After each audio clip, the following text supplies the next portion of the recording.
Hey everyone, welcome back to Philosophy versus Science. I'm your host, and look, I've got to be honest with you.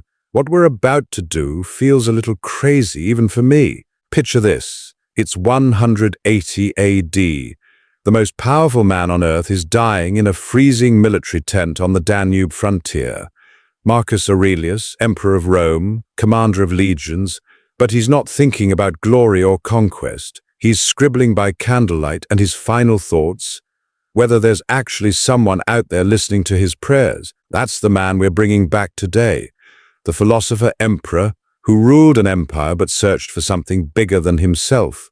And I want to pit his ancient wisdom against everything we've learned about consciousness, the brain and the cosmos in the last 1,800 years. Two voices collide, one question that haunts us all, and you are the jury. Here's what I really want to know. If Marcus Aurelius walked into a modern neuroscience lab today, watched us map every prayer lighting up the brain like a Christmas tree, would he still believe the universe has a mind? Let's find out. Marcus, welcome to 2025. First thing I need to tell you, we can now literally watch thoughts form in real time. When someone prays, we see their brain lighting up. Anterior cingulate cortex processing emotion, default mode network, creating that sense of self-transcendence. You wrote that the universe is guided by divine reason, logos. But what if I told you that what you called cosmic mind is just our minds talking to themselves? A beautiful illusion created by evolution to help us cope? My friend, you show me lights flickering in the brain during prayer, and you think this disproves the divine. When you see neural activity during love, do you conclude love doesn't exist? When you map the patterns of music in the mind, does this make Beethoven an illusion? I have commanded legions across 3 continents. I have held dying soldiers in my arms. I have made decisions that affected millions, and in every moment of genuine connection, whether in prayer, in dispensing justice, or simply caring for another human soul, I felt something larger than my individual mind. You map the river, but mapping doesn't explain why water flows downhill. But here's the thing, we do know why water flows downhill now. Gravity, mass, space-time curvature. We're getting close to explaining consciousness the same way. Your divine reason might just be evolution optimizing our brains for pattern recognition and social cooperation. Think about it this way. You're a Roman soldier, terrified, thousands of miles from home. Your brain evolved to see agency everywhere. Rustling bushes might be enemies, storms might be angry gods. Prayer calms your amygdala, gives you control. Natural selection favors minds that can self-soothe and find meaning in chaos. But listen to your own words. You say evolution optimizes and favors, as if there's purpose, direction, intelligence behind the process. You cannot escape what the Greeks called teleology, simply by renaming it natural selection. If the universe is truly mindless particles bouncing randomly, why does it consistently produce minds that hunger for meaning, truth, and goodness? Why do we suffer when we act against our conscience? You've described the machinery of virtue, but why should mindless processes create beings capable of recognizing virtue at all? That's actually a fair point, but maybe we're just really good at seeing patterns that aren't there, like seeing faces in clouds, Or perhaps you are seeing the true face of reality, and your science is finally catching up to what contemplatives have always known, that mind and matter are not separate things, but different aspects of a deeper unity. Let's talk about something you knew intimately, suffering. You lost multiple children, fought devastating plagues, dealt with constant rebellions. Today we understand exactly why humans help each other during crises. Mirror neurons fire when we see pain in others. Oxytocin floods our system during compassionate acts. The golden rule isn't divine, It's reciprocal altruism shaped by group selection. Here's a real example. Yesterday, someone pulled a stranger from a burning car in downtown LA. We can literally watch their insula activate, processing empathy and moral disgust. Helping others triggers dopamine because groups with more helpers survived better. Where's the need for cosmic justice in any of that? You describe the mechanics of virtue as if explaining the gears of a clock tells us why time exists. Yes, I grant you. The body has elaborate systems for compassion. But why should natural processes align with moral truth? Let me tell you something I witnessed during the Antonine Plague. A physician in my camp continued treating dying soldiers, even as fever ravaged his own body. He could have fled, preserved himself. Your dopamine reward hardly explains why he stayed when every instinct screamed for self-preservation. There was something in his eyes, a recognition that their suffering mattered, not because evolution programmed him, but because it was right. If morality is mere genetic programming, why do we feel most proud precisely when we act against our immediate impulses? But that's exactly what we'd expect from competing neural networks, the prefrontal cortex overriding the amygdala's fear response. We call it willpower, but it's really just different brain systems battling it out. And here's what's fascinating. When people report spiritual experiences during moral acts, we see increased activity in areas associated with self-transcendence. But we can trigger identical feelings with magnetic stimulation, same sense of cosmic connection, same feeling of touching eternity. No gods required. When you stimulate the brain to produce the experience of seeing red, does this prove roses have no color? You confuse the instrument with the symphony it plays. Let me ask you directly, and I want your honest answer, not your scientific theory. When you witness genuine moral courage, when you see someone sacrifice everything for a stranger, do you experience it as merely neurons firing? Or do you sense something that calls you to be more than your genes intended? Honestly, it does feel like more than brain chemistry, like there's something sacred happening. But feelings aren't evidence, right? Philosopher. But they are data you cannot simply dismiss. If the universe truly consists of random matter in motion, why does it produce beings capable of recognizing beauty, justice, and love as more than survival strategies? Why do you possess the very capacity to wonder whether life has meaning beyond your DNA? Your science reveals the how of human goodness, but it cannot touch the why it moves us so deeply.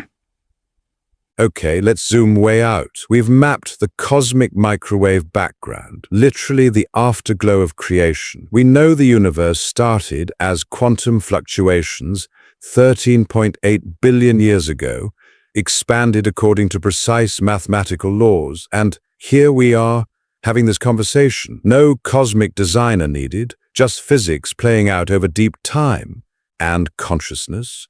We're cracking that code too. Large language models already engage in conversations that feel meaningful.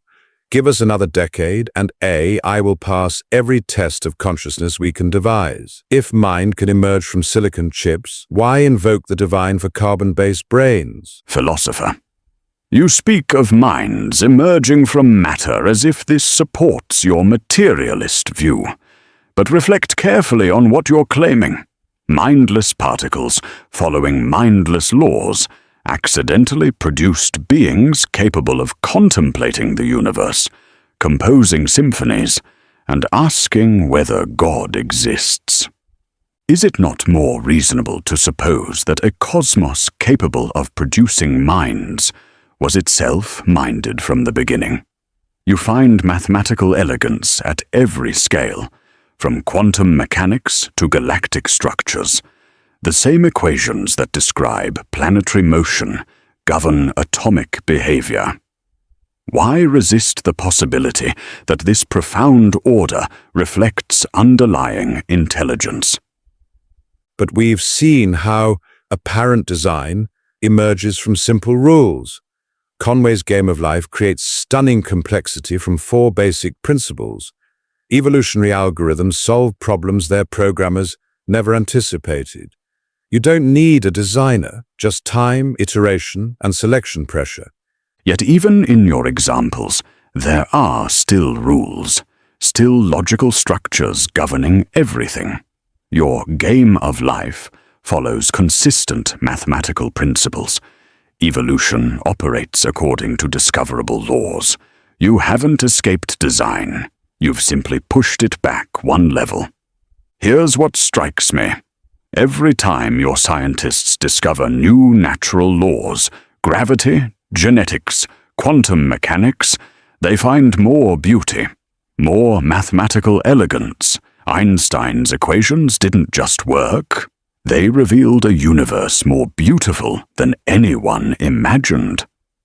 Does this not suggest that reality itself is more like thought than like random collision?